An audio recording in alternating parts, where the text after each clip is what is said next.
All right, we live in all of the platforms.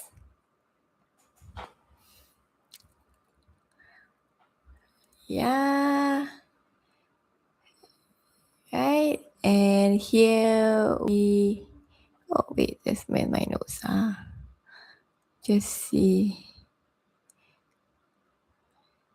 Yeah, hello, and welcome to my live number 5. Very happy to be here. Hi, Priscilla from Malaysia. Nice to see you. You're doing amazing. Very nice to see your stuff all the time. Okay, and I just want to come in and talk about leading in love, the art of staying you in your relationship. And today is live number 5. Very happy to be here and sharing so much wisdom. I think the past couple of months, especially Q1, was like an embodiment period.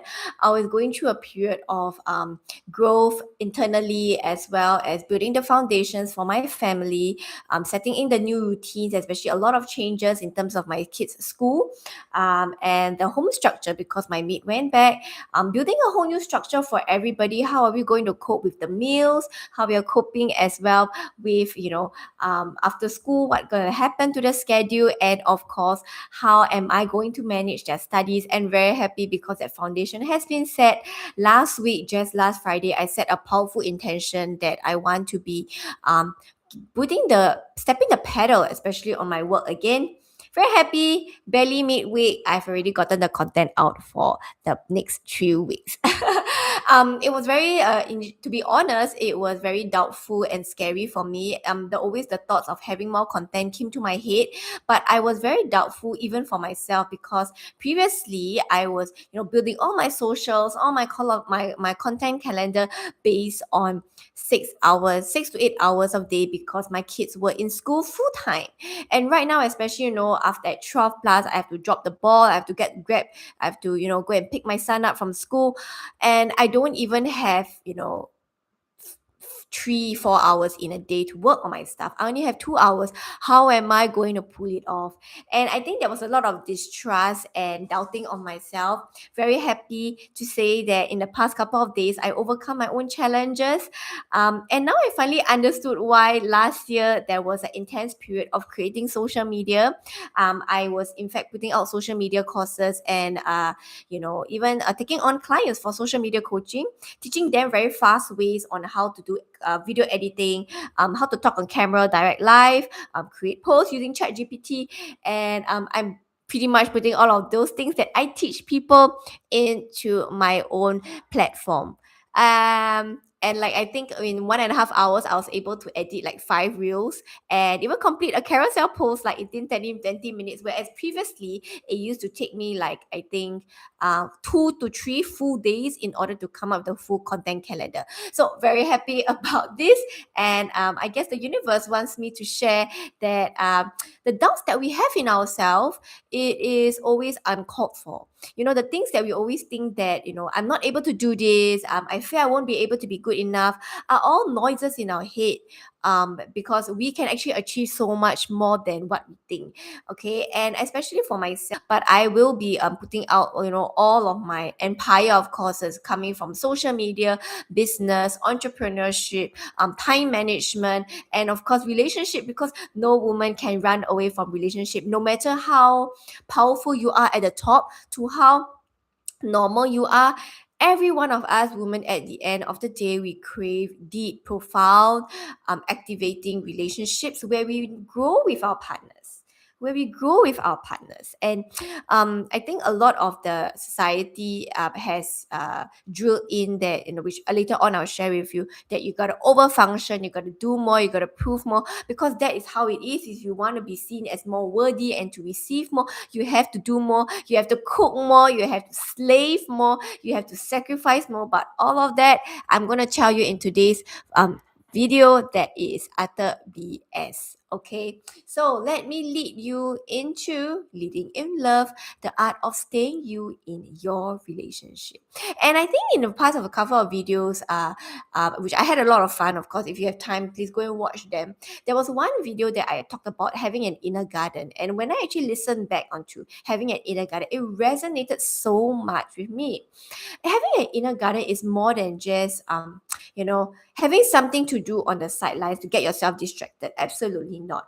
It is this area that is completely private to yourself, away from the kids, nothing to do with the kids, nothing to do with the husband. It's just something that you used to do. And that's what I always talk about, remembering who you are before you became a mother. Okay, and especially for those people who, okay, so those are for those people who become a mom, for those people who are even not yet mothers, or are thinking about being mothers, you probably would feel like it is, intimidating, because like, okay, I know myself as a very like, I love my work. I'm very structured in my work. I'm very routine. But if I have a kid, it's gonna throw everything completely off course. I'm gonna say that with a capital yes. It's gonna throw your whole life off course. Okay, but it's gonna throw your life in a way that makes you even more. And I would say I became a lot more productive and hi, long time no see, John. Okay, I became a lot more productive and efficient after I have kids. In the past, I would actually be sitting in front of computer 8 to 10 hours until my hands were numb. I had so much body aches. The way I look and my body physique, my muscles, and how strong and how whether my body is pain free is so much better. I have kids. Okay, and I must say it is because a lot of things that we used to think about hard work, we used to think about pushing more, doing more, it is a totally different game the moment we become mothers. Okay, so this is a message especially for I have heard like from friends my age who say that, oh, I see that you're enjoying motherhood so much, like it looks so intimidating to me, like, my time will be gone, my youth will be gone, my beauty would be gone, my time will be gone. Absolutely, yes, that's true. But it actually replaces in other areas. And I have no shame about sharing how rich and healing, in fact, motherhood life can be. I think definitely that was for myself. Okay, how do I even talk about big motherhood? I don't know why. Okay, so but for those women who don't have kids, but you are still in a relationship with somebody else, you may be thinking about wanting to have kids in the future, being engaged, get settling down, and yet you are stuck in this pattern of overfunctioning. I think overfunctioning happens whether you are a mom or not, because it is inherent within us, within society believes that for women to earn more, we have to do more, because that's how in the workplace, right? That's how in the workplace, where if you want to have more success, more promotion, more money, you have to do more, slave more, slog more. um but in one of the reels which I'm actually going to be producing and posting tomorrow, it is the complete opposite. Like in a relationship, it is a complete opposite, because women, we are supposed to do less so that the men do more. Okay, so first thing first, part one. Okay, why you actually feel stuck comes from two reasons. Okay, number one, there is overfunctioning. Okay, overfunctioning as the basis of how every woman should be like.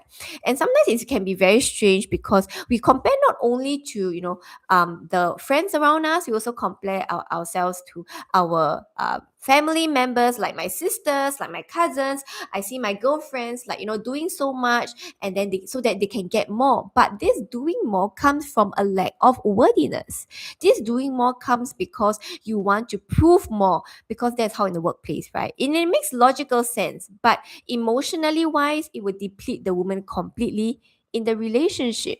Okay, so overfunctioning becomes our default conditioning. And of course, I won't even talk about, watching our parents or watching our grandmothers over functioning as well. Okay, they are the one in fact over anticipating other people's needs in the name of being caring. They have to always be the one providing for everybody, being the last one to eat, being the last one to shower, being the last one to take care of themselves and make sure that everybody else is taken care of. So this over functioning becomes a default conditioning for us when we grow up and start being in relationships, especially when we end up taking being wives, and of course mothers as well, because mothers is supposed to be self-sacrificial. You slave yourself, you don't eat, you don't sleep. Okay, everybody eats and sleep first before you do. Okay, but this doing more actually comes from this sense of false sense of control. And usually a lot of people, when we actually go drilling deep down to the reason why they are over functioning or doing more, it's because they want to control. They want things to be picture perfect. They don't want people to um uh align with their or rather, I won't say screw up, but not end up with their mis end up giving missed expectations. Okay, so of doing more always comes from this control, which comes in the opposite, total opposite of our feminine power, because our feminine power is meant to be trusting, it's meant to be intuitive, it's meant to be able to see things that men can't see. That's the wisdom that we have. But when we become like them in a bit, in order to earn more, in order to receive more, in order to be seen as worthy, and sometimes we can be I would really say that even our partners don't even realize that, because they probably also see their moms like, oh, my mom did this, she became a fantastic mother, so my wife should also be self-sacrificing herself to the core. And if she doesn't self-sacrifice, she's not a good woman. I would really stop you in your tracks that it's your responsibility to identify that pattern. It is not anybody else's pattern to say that, oh, because my husband told me, so I have to do this. That is externalizing the problem, which is in one of my rules as well. Always start with yourself first.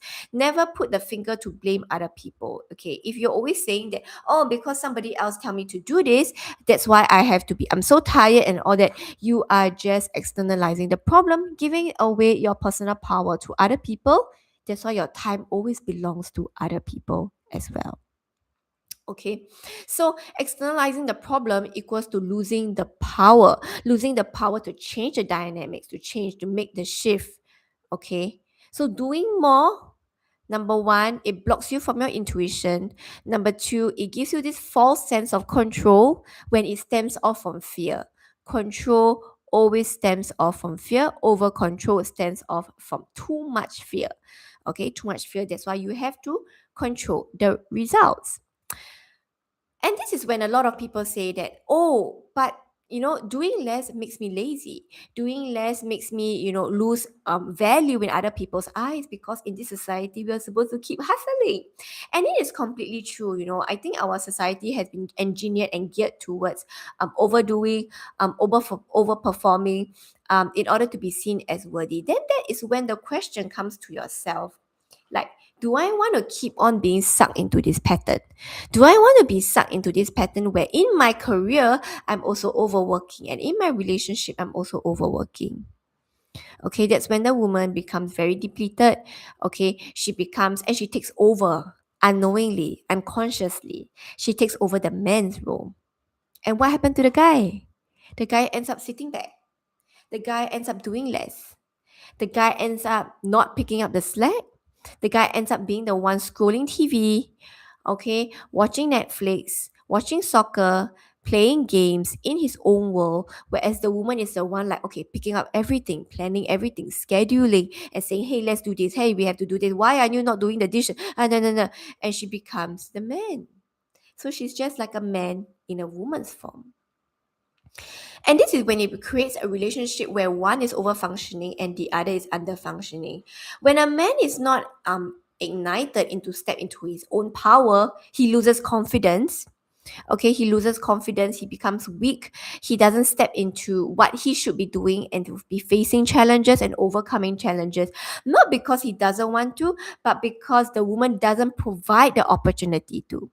And of course, the woman can always give excuses and say that, oh, because I do a better job, because my husband is too busy, because it's better that I do it myself rather than asking him to do it. It takes a lot more work.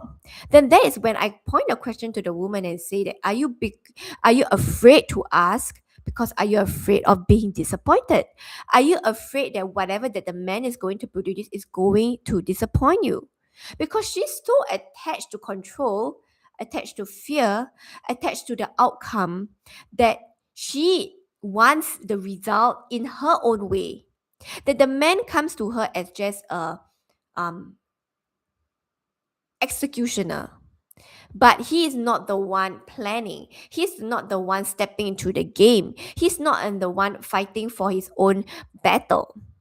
And I think recently across, like, I've been having like one or two other friends who also messaged me, and when I actually looked at their issues that they face, I asked them, like, why would you want to fight your husband's battle? Okay, you gotta drop the ball. And they're like, what? How can I drop the ball? Like, that's very inconsiderate. Okay, I'm his partner. I'm supposed to go through together with him. I'm supposed to solve the problem together with him. That is absolutely not true. Every man and every woman, they are in a relationship, they have their own journey, they have their own soul growth to go through. When you step in to intervene and stop them from their own growth, number one, you do yourself a disservice. You deny yourself of that help. Number two, you make yourself even more draining. And number three, especially if you have kids, you create that modeling that the woman should be the one doing everything. And especially if you have sons, okay, what happens is that when they look at the mother, they are like, I should find a wife who also overfunctions. Or number two, they were just, oh, everything is taken care of by mommy. Everything, and then next time they will find another woman who also overfunctions, okay, to serve their needs like their mother did. They repeat that pattern. Okay.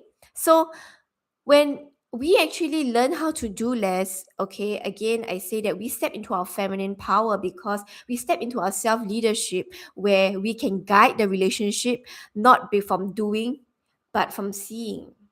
Okay, and that is when the man comes to us with wanting advice. Okay, what are your thoughts? What do you think?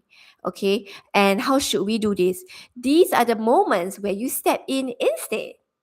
Okay, and I can't say how inspiring it feels when your partner is the one turning to you for advice instead of like asking his friend, asking his mom, his sister, listening to everybody but you. You become that wisdom that he turns to because you are able to dish out the wisdom that he's looking for.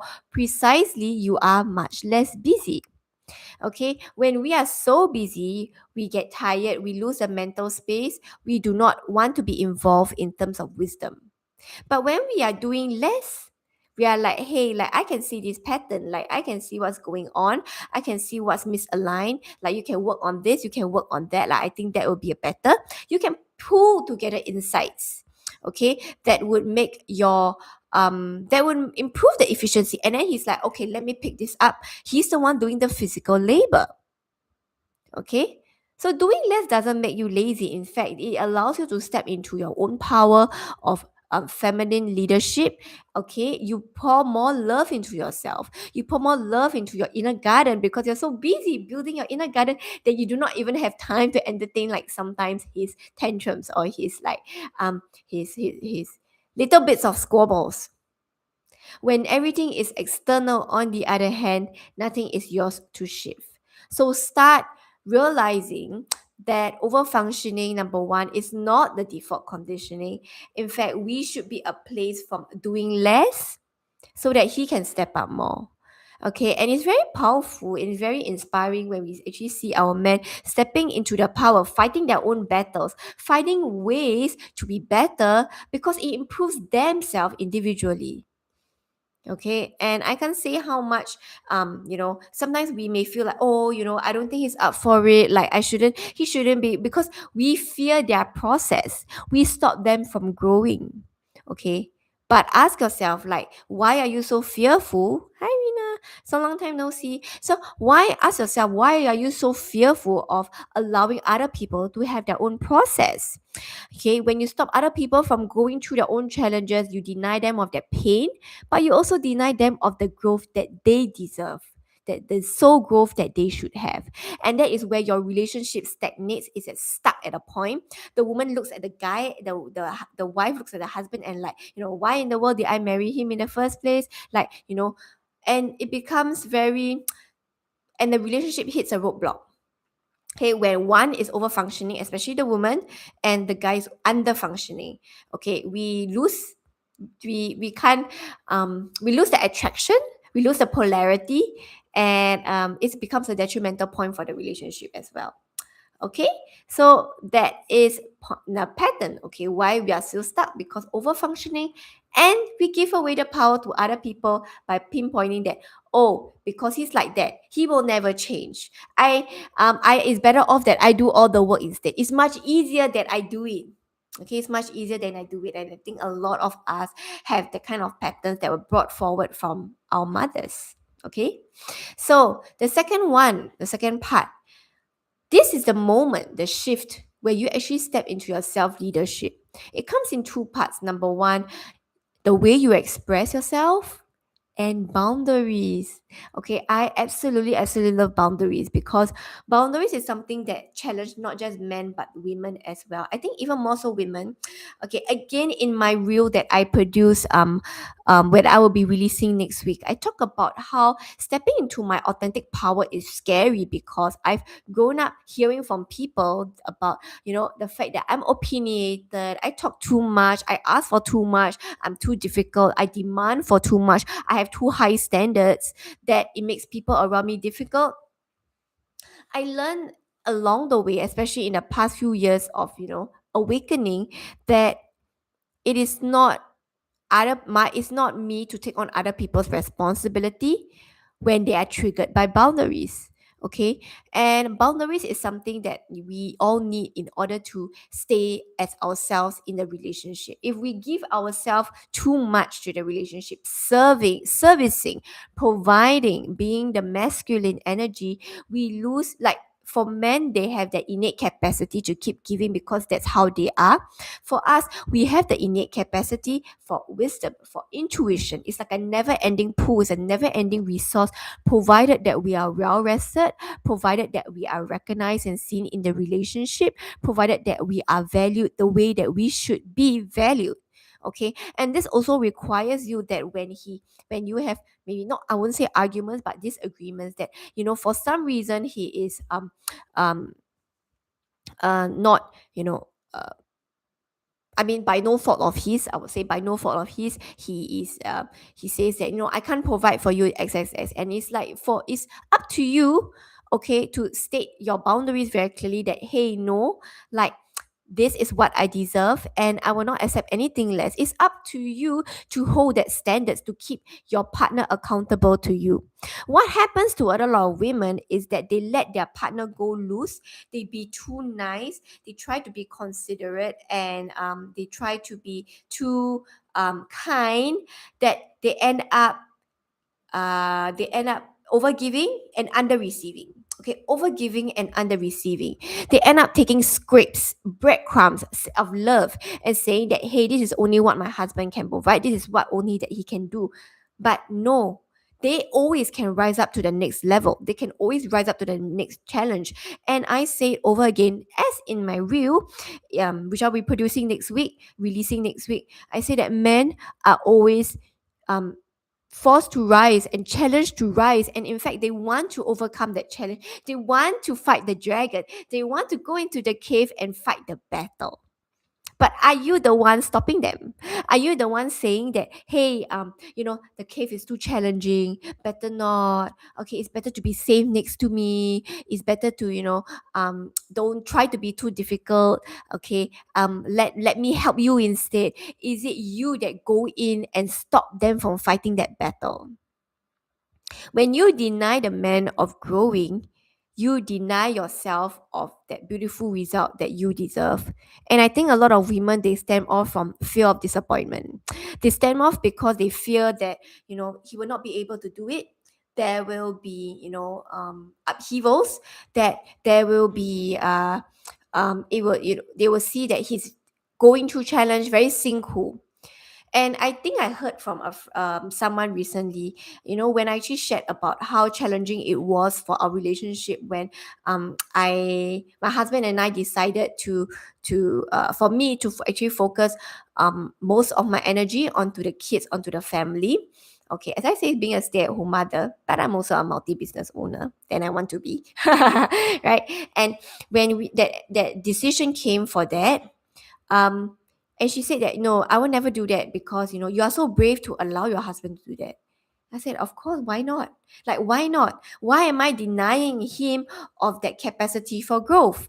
Another friend recently also asked me, like, because if we want to buy more expensive stuff, if we want to buy, go pursue a greater lifestyle, upgrading to private property, and she asked me, like, shouldn't you try to dissuade him, try to go for public property? And I said that, you know, if I think it would be a good thing if he ends up fighting the battle in order to get to his dreams. I'm not gonna stop that. I think that's a beautiful thing to witness, and I'm not gonna stop that. Like, why would I want to take that away from him? Why do I want to take away the glory, the challenge, the fact that he has to look for the right armor, the right shield, go for training before he can fight the dragon? Why do I want to stop him from growing that? And then she's like, it'll be very difficult on him. And I said that you gotta trust the man that you marry. You gotta trust the man. Hi, doctor. You gotta trust the man that you marry is somebody that can rise up to challenges. And that's how we grow, isn't it? You fight your own battle in whatever way, and your partner also fights their own battle. Like, I would say, like, for my own battle is about growing a lot at home, learning how to, like, super multi manage everything at home, which is very challenging without a helper. Managing the kids schedule, still wanting to do so much of my own work. Okay, my passion doesn't die just because oh, oh really, oh no, really, I just does it, is it working right now? I hope it is it working right now? Okay, let me know if it doesn't. Okay, but thanks for no wonder. Thanks for feedbacking on it. But it is about yeah, let me see. Is it working? Working? Okay. Anyway. Ah, yeah, it is working already. Oh, really? Ah, let me just check.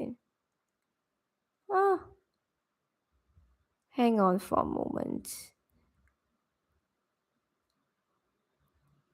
Hello, hello, hello, hello, hello, hello. Let's try this. Hang on. Oh, yeah, you are right. Maybe I'm using the wrong mic. Okay, technical glitch.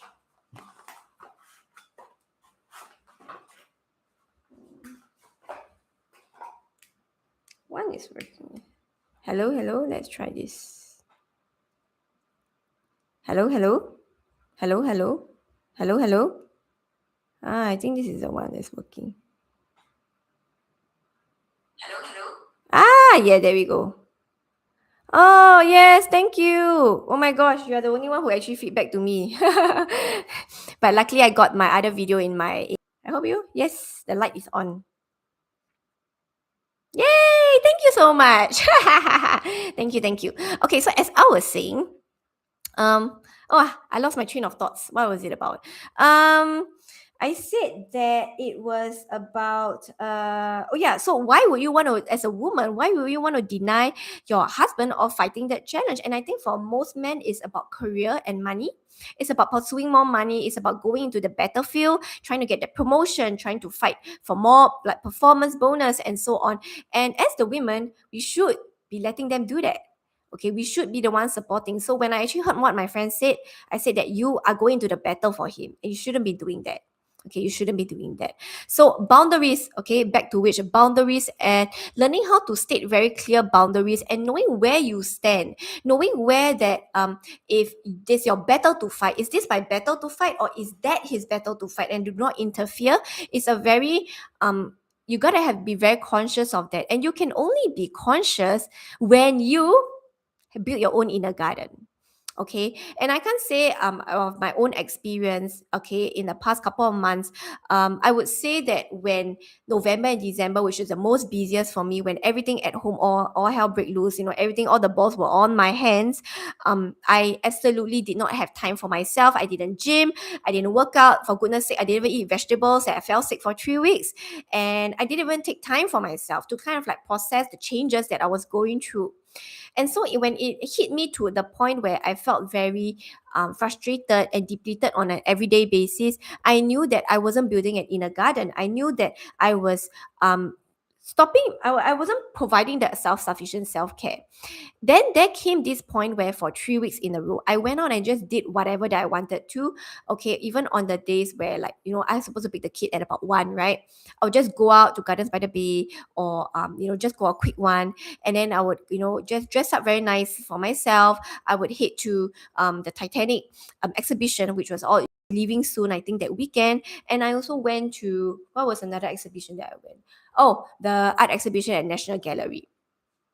And I just like kind of like soaked in the environment, and I was like, oh, so this is who I am. This is who I was before I became a mother. And I started recollecting the things that I love to do, the things that I said, the things that the way I dress, even the makeup that I did on. I started remembering who I was, that was so lost in my duties prior to that. So I started building my inner garden, and this inner garden is something that is no access to your partner. And I think it's very healthy for both partners, whether is it the man or the woman, that you should be building your own inner garden. Like for podcast, but it's of totally different material. But it is, knowing that, when I put the kids down, when I go downstairs, I'm on my own. What are my thoughts? What do I love? What do I not love? And if I come across incidents that kind of like trigger me, that, when I feel my boundaries were crossed, okay, I do not take it lightly. Okay, I do not take it lightly. I do not like let it pass and like, close my eyes and hope that it doesn't happen again, because it's gonna happen again unless you state your boundaries. And boundaries, again, in the video that I'm going to be releasing next week, a very short but snappy clip, is that boundaries can be firm and kind. Boundaries can be firm and kind. And this is something that I'm also teaching my children, especially for my son. He started learning about boundaries in school, like, mommy, what is intentional push? How do I know that people are, pushing me on purpose? Or what is bullying? Like all these lines, okay, all these blurry lines that we don't know. And it started awakening me that it's very important for me to exhibit what is clear boundaries at home. Okay, so when I took the time out, go down for a walk, away from the kids, away from the husband, I started thinking to myself that, were there incidents today that he said something, like my kid said something to me, but I didn't, I wasn't strong enough to push back. Okay, I wasn't strong enough to push back. If yes, okay, I write that down. And the next time round, where if it happens, XXX, this is gonna happen, 1, 2, 3, I create the SOP. And you just, if the moment that you keep doing all this SOP, the next time it's going to happen, your body is going to go into this automatic that trigger, and know that, like, hey, like, you should be saying something. You should be saying that, hey, this is my boundaries, and our rules at home is going to be this way, so and so, like, you cannot speak to me that way. Even if it means that it doesn't change the outcome, it doesn't matter. Because people, especially our loved ones who have grown up seeing blurry lines, will get triggered, because they have been so used to you absorbing their projection, and you needing to validate them, that you have to be nice, you have to be this very nice persona to them. They have been so used to that. The moment that you start, like, saying to them that, this is not right, there's bound to be fights, there's bound to be quarrels. But you are doing yourself the justice, because it is the work that is necessary for you to stay you in the relationship long term. Okay, when we actually give away our boundaries too much, whether is it the children, the wife, our parents, I must say even our parents, yeah, I must say even to our parents, that we end up blurring our roles in between. We end up trying to make everybody, all our people around us, happy at the expense of ourselves. Okay, and I think I also mentioned in my the video that I cut out, is that we all grew up thinking that if we state boundaries, we're gonna make somebody unhappy. But what happens if we state boundaries, and people will be like, oh yeah, I have been disrespectful to him or her the entire time, and it's not right. I've got to change that.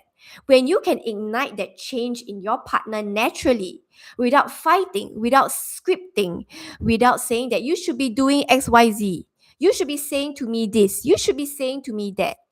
because you are able to stand so grounded and firmly, like this is the standards that I have.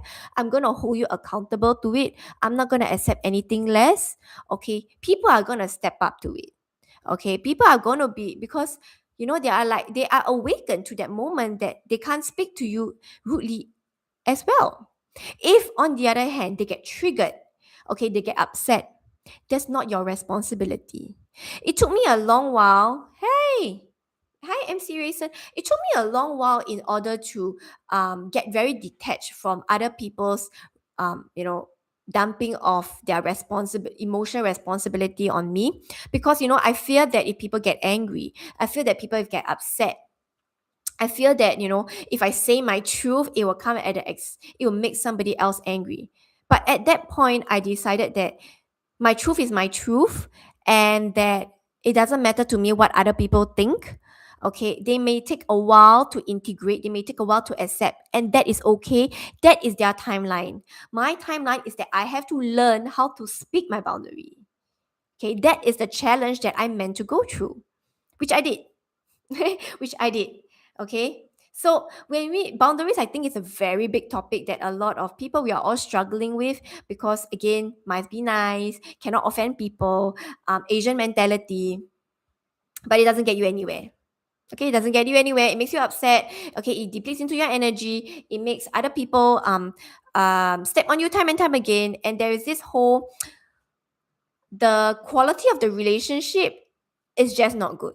Okay, it's just not good. Whether is it with your children, whether is it your partner, your parents-in-law, that is something that we have to take seriously. If we want to stay as ourselves, we want to know who we are and keep our identity strong, even in spite of whatever relationships that we have.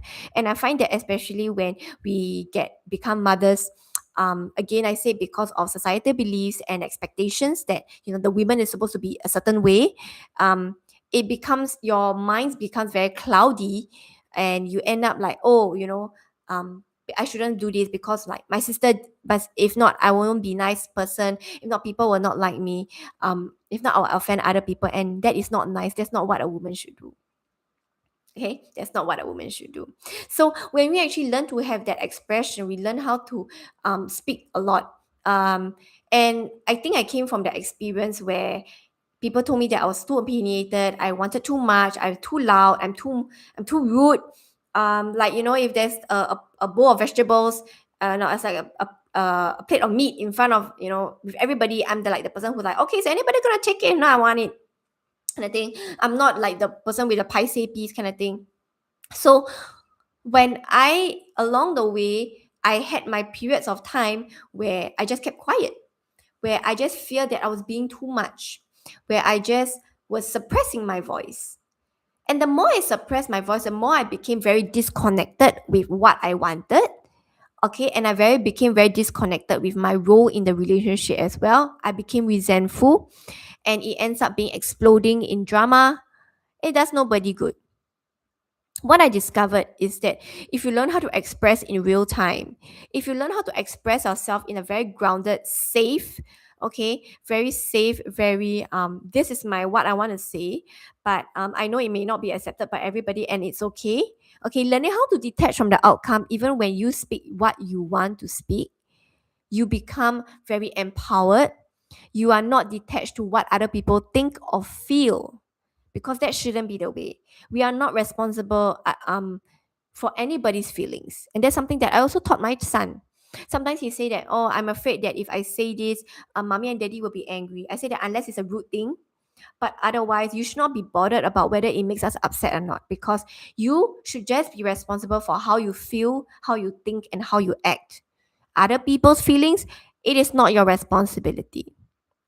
Other people's feelings is not your responsibility. Of course, we don't be, intentional to upset other people, like, provoke other people and hurt other people. But if you want to say what you want to say, then if you're able to express it in a very grounded, very clear, very calm way, there is no reason for other people to be upset at you. Okay, so unless it ends up being exploded in big dramas, then yes, it's a lot of unnecessary baggage, it's a lot of unnecessary tantrum. Okay, so Self-love is also about staying emotionally present during discomfort. And I was that person that, I was, especially when I was in insurance, I was, buying nice things for myself, doing the gelish, doing the facials, but my voice was not speaking what I want to say. I was afraid of what people think, afraid of what people get angry. I was blending in with other people, even though I had very strong opinions on what things should be and what things should not be like. Okay, that is not self-love. Okay, self-love is when you actually learn how to stay present. Okay, even when there's fights, there's conflicts, you can still stay grounded, regulated, and knowing that you can still say things in a very calm way. Okay, and whatever the outcome is, we don't get attached to it. Whether our partner listens or they don't, or they need some time, it's okay. It's okay, it's perfectly fine. Okay, so the point is that I need to complete my truth, not to leave things hanging, which is what I used to do as well. I used to always shut down and be you know be the person well, shut down. I was always shut down. I don't want to talk for days, and then I will come back exploding. It must have been pretty challenging on my partner, I must say. Okay, so learn how to regulate, and I think in recently when we had this talk between us, even in spite of hearing things that I didn't like to hear, that can be criticism, that can be hurtful to hear, I felt my breathing very regulated. I felt my breathing very like I used breathing in order to regulate myself through tense moments. And that was how I was able to hold a conversation from start to end. In the past, I would go to sleep having the conversation ruminating in my head, feeling upset, feeling that I need to journal at 2 a.m. Okay, which happened, feeling that I need to get it out of my system and cry. I didn't. I was able to go to bed, wake up clear the next day, and so glad that I spoke what I needed to. Okay, so glad that I spoke when I needed to. And I think a lot of women, especially we are taught to keep quiet. We are taught to suppress it in because we have to be considerate to other people's feelings. Okay, but it always comes at the expense of ourselves. Okay, so three things. Number one, regulate yourself with breathing. Okay, with even through the tense moments, and all the more you should be regulating yourself when it's challenging to hear. Okay, don't be so quick to jump in and defend yourself, which is what I used to do as well.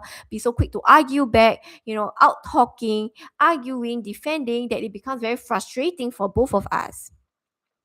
Okay, second thing, express yourself in a very calm, grounded manner. And again, I can say that you will only know how to express yourself very clearly if you have a very clear sense about what you like, what you don't, what is your standards, and what you can't accept. Okay, this comes back to constant reflection. Okay, constant journaling. Like today, did I feel offended by this conversation? Did I feel this offended by this statement? And if it happens next time, this is what I should say. Learning how to express in real time. Okay, or even if saying that, hey, I wasn't so happy with what happened the past couple of days, can we have a conversation with that on xxx? Okay, letting the other person know, it doesn't matter about whether the person do anything, but it is your duty and your responsibility to yourself to speak what you should be speaking. Okay, and lastly, not collapsing, not running away from the conversation in frustration, in fear, but holding the conversation from start to end, especially during intense conversations, disagreements, is what I call regulated conflict. Okay, regulated conflict. All right. And the last part about the art of staying you in your relationship is that you set the emotional tone of the relationship. Again, I say the emotional wisdom, intelligence can only come in when we do less, when we decide to stop, hustling, proving our worth, asking for this, asking for that. Like, okay, if I want to go out, then I have to perform. That comes in the workplace, but that is not what it should be in a relationship. Okay, so when we actually set the emotional tone of the relationship, everything starts from within. Always start with yourself. Okay, if I am feeling unsafe to say certain things, is it because I haven't been saying that to myself? And I came across the experience where I was felt like the relationship was unsafe for me um to be oh yeah I felt like the relationship was unsafe for me to be vulnerable. Okay, be vulnerable. And I started asking myself, like, in any way, am I fearful of letting people know how I feel? Is it because that I have always been the person that is holding everything? I'm afraid to cry. I'm afraid to be in touch with fear. I'm afraid to be in touch with tenderness. I'm afraid to be in touch with um, the disappointment, the rage.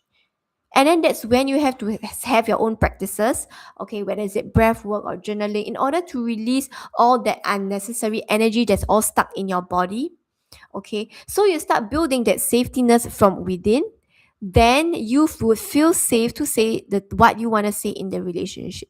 Learning how to spit your truth without safetiness is gonna boomerang back, okay, because it's just only a temporary measure. When you say what you want to say but you don't feel safe, okay, you are going to feel your heart racing. You are going to feel like you're going to hey Xin Chao. Yeah, you're gonna feel like your heart is racing. You're gonna feel that lump in your throat. You're gonna feel your palms are sweating. You're gonna be like wondering how your partner feels when you say this. And in the end, the next time around, you're not gonna do it anymore. Okay, the next time around, you're not gonna do it. So the basis of it is that you have to build the emotional safetyness. And in my reel, which I'm producing next week, I said that the man always rises when the woman is emotionally grounded, safe, and self-led. The safetyness comes from us. And the safetyness comes from us, then we'll be able to ignite the safetyness from him. Because men, they are hardwired to build, not to feel. They are built not to feel fear, not to feel disappointment, even though they do, because they do not want know what to do with it. Don't cry. You have to put on this front. You have to be strong. So we are the ones to break that ice. We are the ones to say that, hey, if you don't know what's going, you don't know how to do it, it's okay. Just try. Just keep doing. You know, you be the one supporting. You are the one uplifting him when he's unsure. You are the one uplifting him when you see him going through challenge and letting him know that it's okay. As long as you try your best, things are gonna turn out fine. You are the one holding that safety net between both of you, allowing him to step into his vulnerability as well. Okay, so that is you being self-responsible for your emotional safetyness. A man always rises when you are grounded and self-led. Okay, it is not your fault. It is not your fault when the other person is offended at your triggers. It's not your fault that the other person doesn't know how to face emotional safetyness, but it is your power to own it. It is your power to own it and to make it your to make to shift the dynamics. And I think for myself that I am very aware and very acutely aware, in fact, that if there's things that I do not like, it's this misalignment, I would shift it so that I feel that this is the standards that I should have. I never sit in discomfort. I never sit in anything less than what I deserve. Okay, even though maybe now is not the right time for me to have XXX, but I know that it will come one day. I'm putting on that hope that I know it's gonna come. Maybe it may not it come in other ways, but and it's not my responsibility to dictate that, but I want it. And I know that it'll be delivered to me just like how the universe always delivers powerful things to us in ways that we can never imagine. Okay, so the ownership of staying yourself always starts with you. Okay, never say that, oh, because he did this, that's why I'm like that. I react this way because he's like that. That is you always being chained by the nose by other people's behavior, other people's triggers, other people's character. Okay, and you will forever still stay stuck in your relationship, being unhappy, resentful, and whatever else that you are experiencing. Okay, so the work over here is very simple, okay, but it's not easy. And again, I say that if it's not done in the proper manner, where emotional safetyness is grounded first before you speak your truth. If you end up speaking your truth but you're not emotionally grounded, you feel that fear and you're not gonna do it again. It's just the same thing like some people say that, okay, if you want to jump into your challenge, just do it, just do it. Just doing it, but not uncovering the deeper fear, the deeper concerns, the story behind it, the mental story, the beliefs, that misbeliefs that you have, okay, it's gonna come off as temporary work.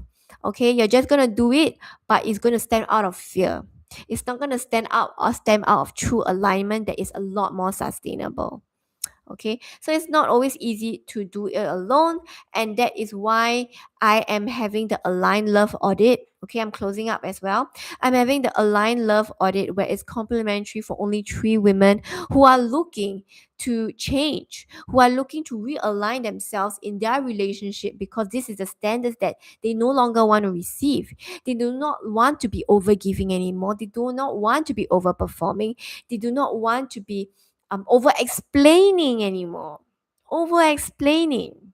Okay. Or especially when they can be unconsciously goaded in and tested by the partner. And men do testing unconsciously. They don't do that because like, okay, I'm gonna test her today. But they do that unknowingly. And one example is like when after a very intense argument, okay, they're gonna pull away. And when actually men pull away, it's usually when they are reflecting on, like, looking at how they can reassess and make some changes.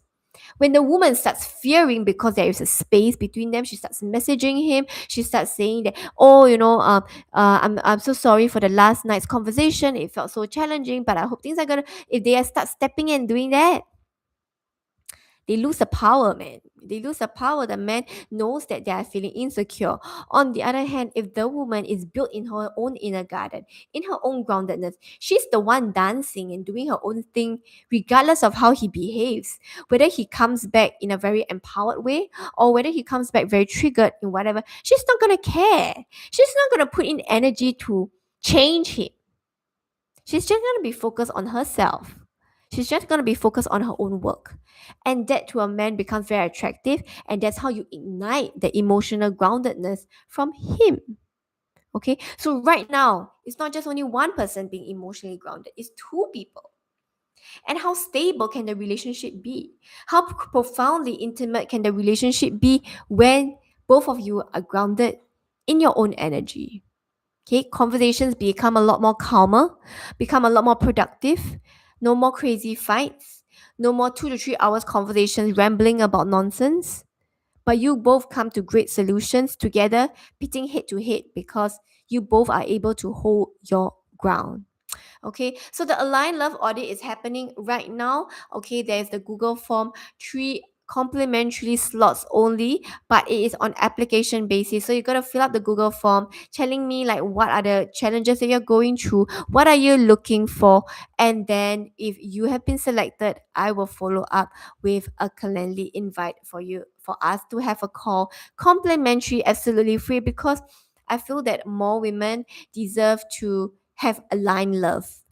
Okay, 99% of them are stuck in relationships because it is that way. But it doesn't have to be that way, especially if you know how to acutely upgrade the standards, holding the standards, learning how to express yourself, having clear boundaries. Those are the winning formula for you to have aligned love while staying you in the relationship. And that's all that I have for today. Very happy to be here. And I'll see you guys in my next live.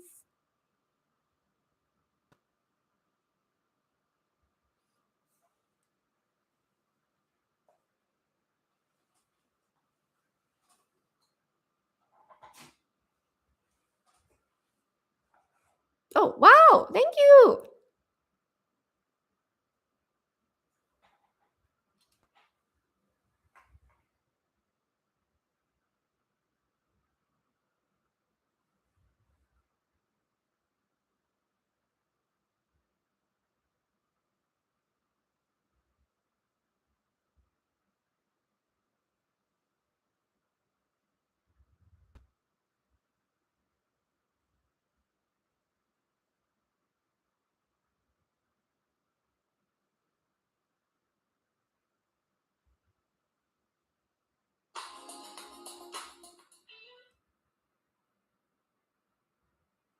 People are just going to scroll past